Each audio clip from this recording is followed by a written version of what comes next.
Everyone আটাইকে স্বাগতম জনাইছোঁ অসমীয়া বিজ্ঞাপন চেনেলটোলৈ। আজি আপোনালোকৰ কাৰণে এটি অতিকৈ গুৰুত্বপূৰ্ণ ভিডিঅ' লৈ আহিছোঁ। আপোনালোকৰ কাৰণে অতি ভাল খবৰ লৈ আহিছোঁ। পৰীক্ষাৰ্থী যিখিনি ADRE 3.0 দিম বুলি ভাবি আছে সেইখিনিৰ কাৰণে ভাল এটা খবৰ লৈ আহিছোঁ। আপোনালোকে স্কিপ নকৰাকৈ প্ৰথমৰ পৰা শেষলৈ চাই যাওক।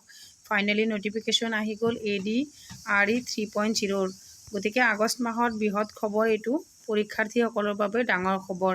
কিমান পদ খালী হৈছে গোটেইখিনি ডিটেইলছত জনাম। এতিয়া চাওক, the official notification for the Assam director recruitment ADRE 3.0 has not been released yet by the state level requirement commission SLRC।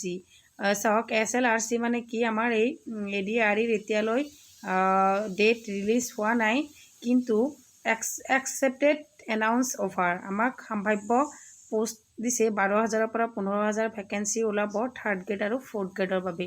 গতিকে আমি প্ৰিপাৰেশ্যন চলাই থাকিব লাগিব। এই আগষ্ট মাহতে আপোনালোকৰ এই ADRE 3.0 ভেকেঞ্চি ওলাব, অতি শীঘ্ৰে ওলাব। গতিকে আপোনালোকে ৰেডি হৈ থাকক। ADRE 2026 when Assam Direct Requirement 3.0 vacancies announced. গতিকে আপোনালোকে প্ৰিপাৰেশ্যন চলাই থাকক। প্ৰথমতে গ্ৰেড 3 আৰু 4, গ্ৰেড 3 আৰু 4ৰ ভেকেঞ্চি ওলাব। 12,000 পৰা 15,000লৈ ষ্টেট লেভেল ৰিকুৱাৰমেণ্ট কমিশ্যন হ'ব।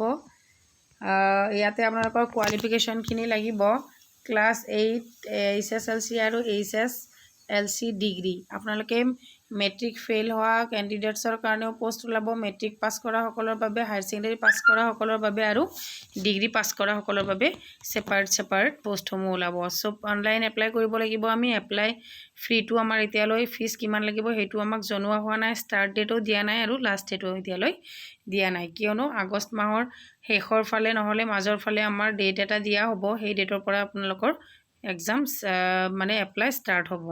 ঠিক আছে, গতিকে বিশেষ আৰু নতুন আপডেট অহা নাই। নতুন আপডেট অহাৰ লগে লগে মই আপোনালোকক জনাবলৈ চেষ্টা কৰিম। গতিকে আপোনালোকে আপ টু ডেট নিউজসমূহ পাবলৈ মোৰ চেনেলটো অতি শীঘ্ৰে ছাবস্ক্ৰাইব কৰি ৰাখক, যাতে মই ভিডিঅ'সমূহ বনোৱাৰ লগে লগে আপুনি চাব পাৰে। আজিৰ ভিডিঅ'টোত এইখিনিয়েই। আপোনালোকে কিবা সুধিব লগা থাকিলে মোক কমেণ্ট কৰক, লাইক কৰক, শ্বেয়াৰ কৰক। Thank you for watch.